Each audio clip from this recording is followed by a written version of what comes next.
अगर आप स्वर्ग से सुख प्राप्त करना चाहो तो निश्चित तौर पे मरना आपको पड़ेगा। यहाँ मरने का तात्पर्य क्या है? या मरने का तात्पर्य ये है कि सब कुछ त्याग आपको करना पड़ेगा। साथियों के त्याग, जो चीजें अब आपको बहुत अच्छी लग रही है उनका त्याग, जो काम करना अब आजकल आपको जो अच्छा लग रहा है, क्या लग रहा है वो आपको ही पता है, मुझे ही पता है, उन सब का त्याग। घूमना फिरना, इन चीजों का त्याग।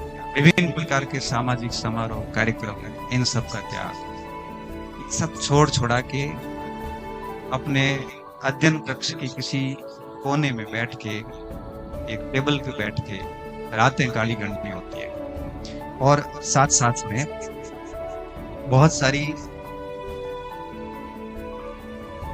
ऐसी चीजें जो करना ठीक लगता है वो सब छोड़ छाड़ के 4-5 साल के लिए तपस्या करनी पड़ती है।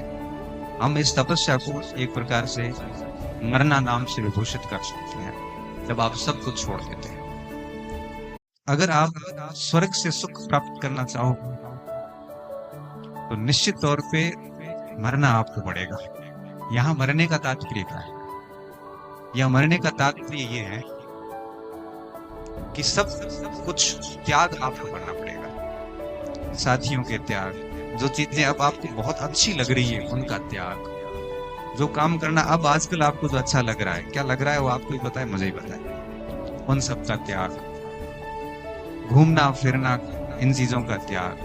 विभिन्न प्रकार के सामाजिक समारोह कार्यक्रम, इन सब का त्याग। सब छोड़ छुड़ा के अपने अध्ययन कक्ष की किसी कोने में बैठ के, एक टेबल पे बैठ के रातें काली गणनी होती है।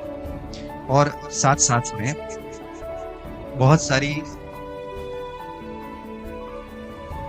ऐसी चीजें जो करना ठीक लगता है वो सब छोड़ छाड़ के 4-5 साल के लिए तपस्या करनी पड़ती है। हम इस तपस्या को एक प्रकार से मरना नाम से विभूषित कर सकते हैं, जब आप सब कुछ छोड़ देते हैं।